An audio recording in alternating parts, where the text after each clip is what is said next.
The finance minister today presented her budget, and if you remember, and all of you do remember, that politically this government is standing on crutches of two leaders in the states, one Bihar and the other Andhra. So now they realize that without those crutches they cannot survive. So they need to benefit both Andhra as well as Bihar. तो लड़खड़ाती सरकार और लड़खड़ाता budget, यही इस budget की कहानी है। लड़खड़ा रही थी सरकार, बचाया आंध्रा ने, चंद्रबाबू नायडू ने और बिहार ने, और बजट का फ़ायदा भी उन्हीं दो स्टेट्स को हुआ। हम उसके खिलाफ़ नहीं हैं। हम चाहते हैं कि हर एक स्टेट जहाँ ज़रूरतमंद हो वहाँ सहायता होनी चाहिए। लेकिन एक और बात आप सोचिए कि जहाँ जहाँ ये लोग हारे, वो योगी जी तो बड़े नाराज़ होंगे कि उत्तर प्रदेश को कुछ भी नहीं दिया, क्योंकि योगी हार गए, इसलिए उत्तर प्रदेश को कुछ नहीं दिया। और जहाँ जहाँ अभी चुनाव होने वाले हैं वहाँ भी कुछ नहीं मिला। अब हरियाणा में चुनाव होने वाला है, कुछ नहीं। झारखंड में चुनाव होने वाला है, कुछ नहीं। महाराष्ट्र में चुनाव होने वाला है, कुछ नहीं। क्या इनको कोई दुश्मनी है महाराष्ट्र से? इनकी तो अपनी सरकार है, क्योंकि ये जानते हैं कि अगर बिहार के लिए कुछ नहीं करेंगे, स्पेशल पैकेज तो इन्होंने दिया नहीं, क्योंकि उनके पास साधन ही नहीं है। और जो 26 लाख करोड़ की ये बात करते हैं वो तो 5 साल में दिया जाएगा, और उसमें कितनी और स्कीम्स ऑलरेडी उसमें शामिल हैं ये तो बाद में पता चलेगा।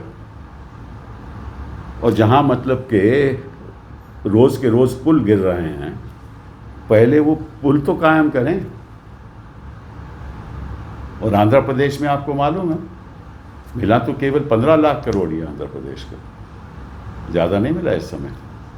लेकिन कहने का मतलब यह है कि सरासर पहली बार मैंने सुना कि प्रधानमंत्री वित्त मंत्री जी बजट की शुरुआत स्टेट से कर रहे हैं। मतलब कि बात ऐसी हो रही है कि बजट एक पॉलिटिकल खेल है, एक पॉलिटिकल मैदान है। ये एक हिंदुस्तान की आर्थिक भविष्य के बारे में है, उसके बारे में तो इन्होंने सोचा ही नहीं। अगर सोचते तो जो उन्होंने किया है, कांग्रेस पार्टी का मैनिफेस्टो पढ़ के ये नहीं करते। क्या उन्होंने किया है? और साथ साथ में इन्होंने ये भी मान लिया, क्योंकि अब ये अच्छे दिन की बात नहीं करते। 10 साल हो गए, इनको मालूम है कि 10 साल के बाद तो अच्छे दिन आए नहीं। अब उस बात को दोहराना क्या है?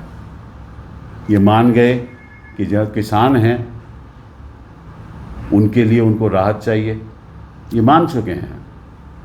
अदरवाइज़ वो ऐसी स्कीम नहीं लाते।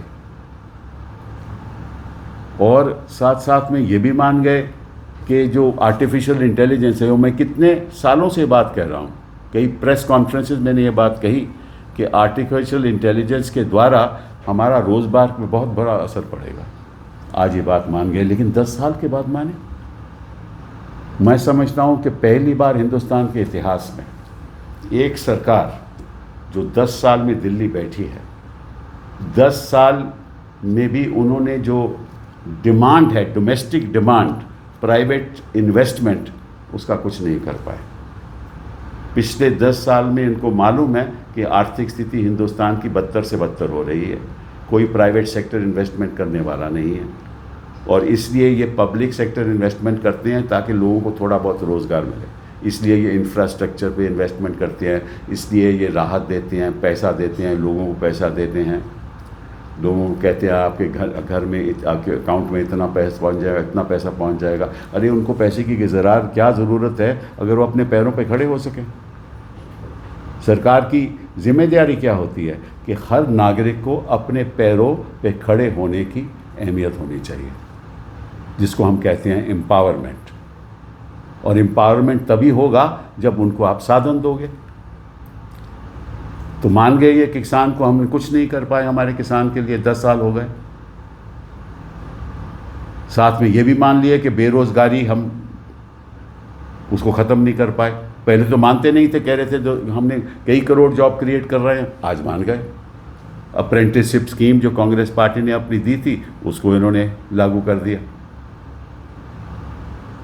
जो भी सुझाव दिया था वो लागू कर दिया।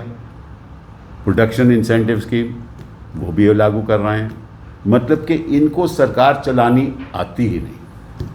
अगर चलानी नहीं आती, 10 साल आप यहाँ सरकार में रह के आपकी जनता के साथ आप कुछ नहीं कर पाए, उनके लिए कुछ नहीं कर पाए, तो आप बैठे क्यों हो? किसी और को चलाने दो, क्योंकि हमें मालूम है कि कौन चला सकता है सरकार और कौन नहीं चलाता। ये जनता को भी मालूम हो गया कि ये सरकार नहीं चला सकती, और ये हारने वाले हैं पिछले अगले 3 प्रदेशों में। झारखंड में भी हारेंगे, महाराष्ट्र में भी हारेंगे और हरियाणा में भी हारेंगे।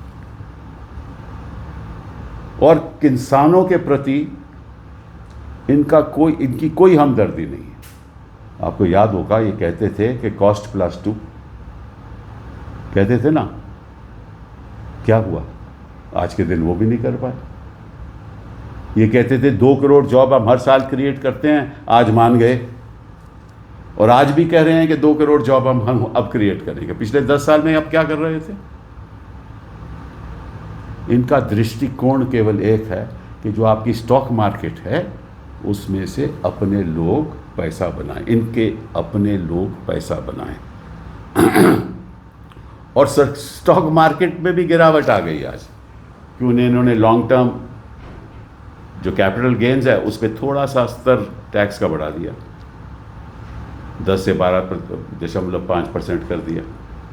शॉर्ट टर्म कैपिटल गेन में भी थोड़ा बढ़ा दिया, पर उसका कोई फ़र्क नहीं पड़ता, क्योंकि मैं जो टैक्स देता हूँ मैं तो लगभग 33% 30% से ज़्यादा देता हूँ अपनी कमा कर। और जो स्टॉक मार्केट जो इनके लोग बैठे हुए हैं वो अपना पैसा करोड़ों रुपया बनाते हैं और उनको क्या टैक्स दिया पड़ जाता है? 12.5%। तो क्या फ़ायदा हुआ? फ़ायदा तो आज भी उनको हो रहा है। ये कॉरपोरेट सेक्टर की इनकी राहत, कितनी राहत देते थे रोज़ के रोज़, कभी 25% टैक्स, कभी 20% tax, newly setup economic zone में 15% देते थे ना, 15% राहत। आज ये मान गए कि वो जो ट्रिकल डाउन इफेक्ट होना चाहिए था नहीं हुआ। वही कॉरपोरेट सेक्टर टैक्स की राहत देकर इन्वेस्टमेंट नहीं करता। आज ये बात मान गए कि वो इन्वेस्टमेंट नहीं करता, इसलिए प्राइवेट सेक्टर इन्वेस्टमेंट के लिए उन्होंने अब ये कहा है कि किसी तरीके से हम कहेंगे कि जो भी EPFO है उसमें जो भी कोई रजिस्टर करेगा उसके पहले महीने की सैलरी हम देंगे।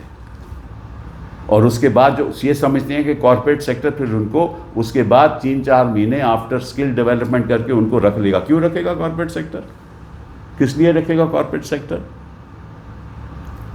कॉरपोरेट सेक्टर तो उसी को रखेगा जो ऑलरेडी स्किल्ड है।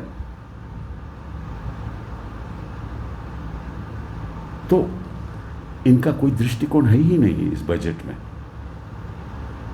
ना ये पूरी तरह से पॉलिटिकल बजट है, ना ये पूरी तरह से हिंदुस्तान की आर्थिक व्यवस्था में कोई बदलाव लाना चाहता है, क्योंकि इनको मालूम ही नहीं, वित्त मंत्री को मालूम ही नहीं, प्रधानमंत्री जी को मालूम ही नहीं। इनको ये मालूम है कि किस तरीके से PMLA का इस्तेमाल करो, लोगों को अंदर करो। और अब उन्हें जो इन्होंने क्रिमिनल लॉज लाए हैं ना, ये और दहशतगिरी फैलाएंगे। और ये इनके लिए इसमें ये एक्सपर्ट। तो इनको देश चलाना नहीं आता, ये जनता समझ चुकी है। इसीलिए जो इनके परिणाम हुए हैं इलेक्शन में ये उसका दर्शाता है। अब मैं आपको सुझाव देने वाला हूँ, होना क्या चाहिए इस देश में। पहली बात, अगर आप स्किल्स देना चाहते हैं बच्चों को तो सारा शिक्षा का ढांचा आपको बदलना पड़ेगा।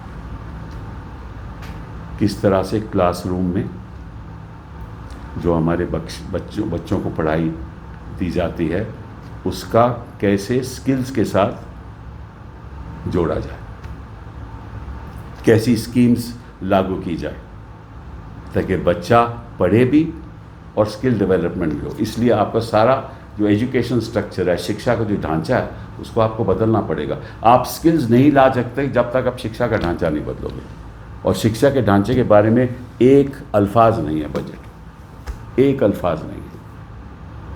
तो ऐसे ही पढ़ाई चलती रही और ऐसे ही BA history, BA honours, BA पास, BA ये और BA वो, इससे तो कोई रोज़गार बढ़ने नहीं वाला।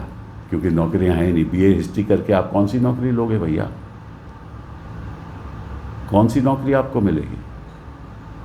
मतलब कि महाराष्ट्र में एक लोडर के लिए हजारों लोग सड़कों पे आ गए, एक एयर इंडिया के लोडर के लिए। ये तो इस देश की स्थिति है।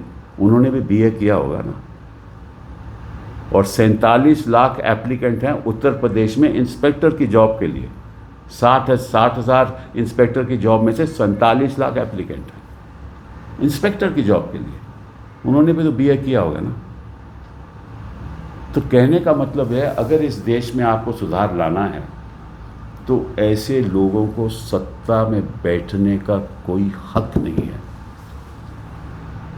इस देश में जनता समझ चुकी है, और जितनी जल्दी ये समझ जाएं कि जनता समझ चुकी है, उतना ही जल्दी बेहतर होगा और देश के हित के लिए होगा।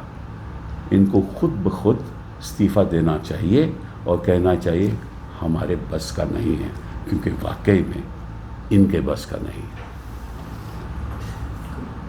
सर, प्रधानमंत्री ने